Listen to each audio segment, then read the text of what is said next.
গোসল করার পর অজু করতে হয় কি?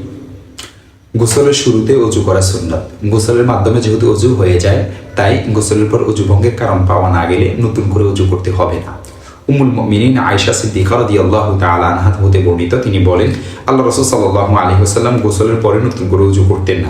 দেখতে পারেন জামিউ তিরমিজি হাদিস নং 107। আব্দুল্লাহ ইবনে ওমর রাদিয়াল্লাহু তাআলা আনহুকে গোসলের পর অজু সম্পর্কে জিজ্ঞাসা করা হলে তিনি বলেন, গোসল অপেক্ষা কোন অজু ব্যাপকতর?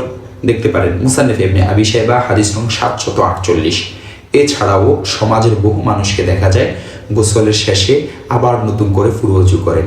অজু কেন করলেন জানতে চাইলে বলেন যে নামাজ পড়ব। তার কথার অর্থ হচ্ছে যে নামাজ পড়ার জন্য গোসল করা যথেষ্ট নয়, তাই নামাজের জন্য আবার অজু করতে হলো। এটা একটা ভুল আমল।